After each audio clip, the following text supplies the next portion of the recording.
بسم اللہ الرحمن الرحیم۔ سورۃ النحل 14واں پارہ،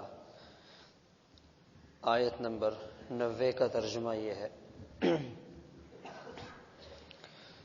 ان اللہ یأمر بالعدل والاحسان، بے شک اللہ تعالی حکم دیتے ہیں عدل کا، احسان کا، وایتاء ذی القربی، رشتہ داروں کے حقوق کی ادائیگی کا، وینہی عن الفحشاء والمنکر والبغی، اور منع فرماتے ہیں بے حیائی سے، بری باتوں سے، ظلم سے، یعظکم لعلکم تذکرون، تمہیں نصیحت فرماتے ہیں تاکہ تم نصیحت حاصل کرو۔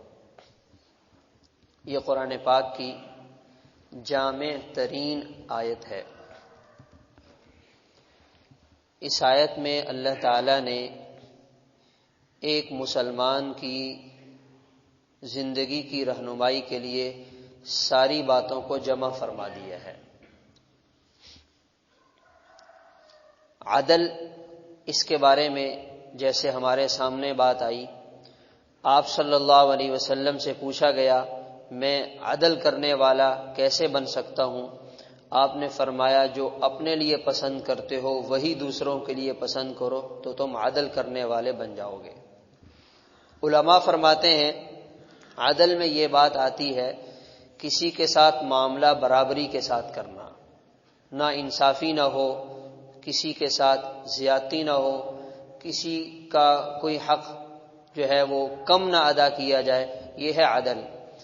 اس کے بعد دوسرا درجہ ہے احسان کا، یہ عدل سے اوپر کا درجہ ہے، جسے کہا جاتا ہے جھکتا تولنا، کسی کا حق ادا کرنا کچھ زیادتی کے ساتھ، کسی کے ساتھ پیش آنا اچھائی کے ساتھ، کسی کے ہمارے ذمے 10 روپے بنتے ہیں ہم 10 کے بجائے 12 دے دیں، یہ ہے احسان کرنا۔ عدل سے اوپر بھلائی، احسان، نیکی، یہ ہمارے دین نے عدل کے ساتھ اس کا بھی حکم دیا۔ اپنے جتنے بھی ہمارے لوگوں کے ساتھ معاملات ہوتے ہیں تو اس میں عدل سے بڑھ کر انسان کو احسان کے ساتھ معاملہ دوسروں کے ساتھ کرنا چاہیے۔ اگر عدل کے ساتھ کرے گا تو ہو سکتا ہے بعض دفعہ عدل پہ پورا نہ اترے، اس میں کچھ کمی بیشی رہ جائے۔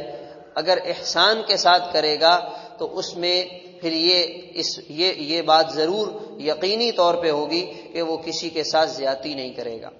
پھر احسان کے بارے میں حدیث پاک میں آپ صلی اللہ علیہ وسلم نے یہ بات بتلائی کہ عبادات میں احسان یہ ہے ان تعبد اللہ کأنک تراہ، آپ اللہ تعالیٰ کی عبادت ایسے کریں جیسے آپ اللہ تعالیٰ کو دیکھ رہے ہیں۔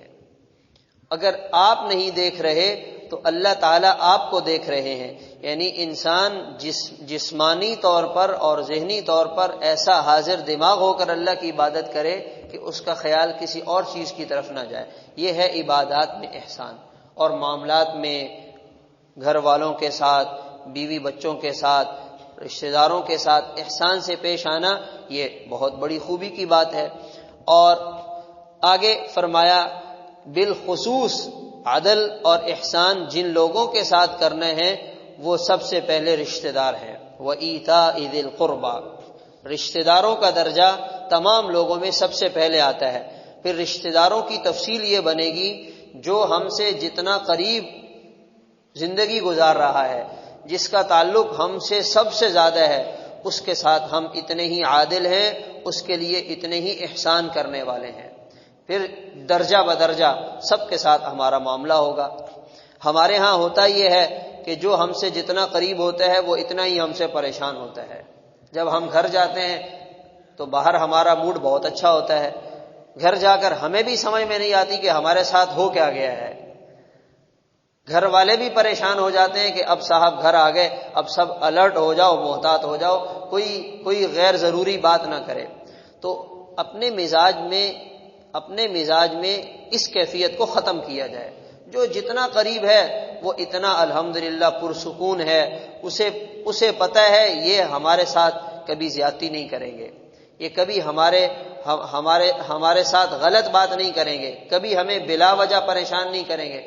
ہم سارا باہر کا غصہ گھر والوں پہ نکالتے ہیں، کاروبار کا نقصان، پارٹیوں کے ساتھ جو دھوکہ اور جو معاملات چلتے ہیں اس کا نزلہ اور وبال گھر والوں پہ گرتا ہے۔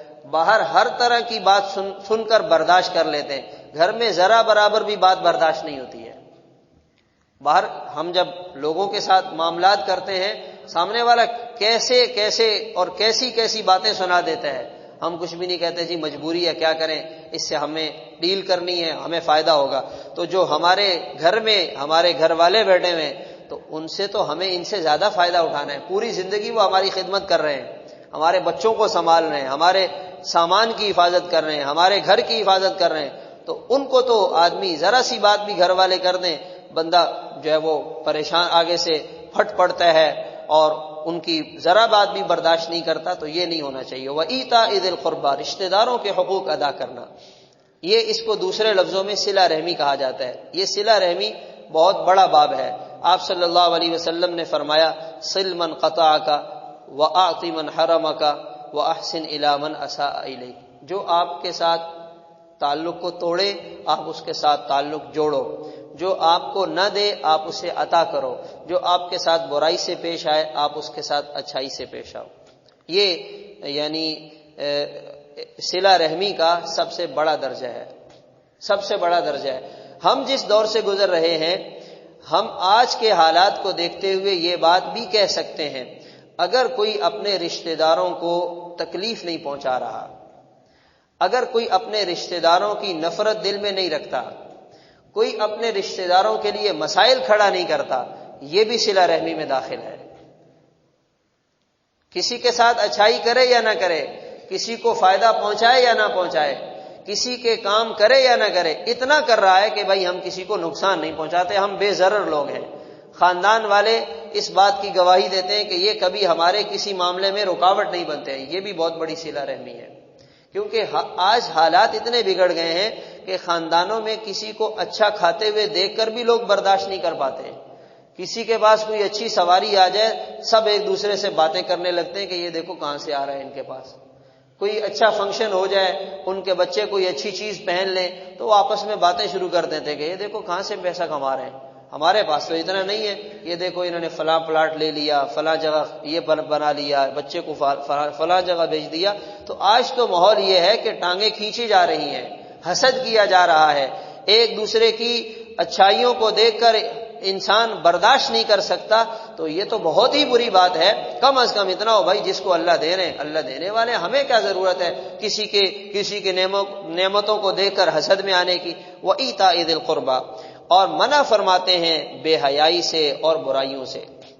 ہمارے دین نے جس انداز سے بے حیائی کی مذمت بیان کی ہے، آج ہمارے مسلمان معاشرے میں اسی طرح بے حیائی کو پرزور انداز میں پھیلا دیا گیا ہے۔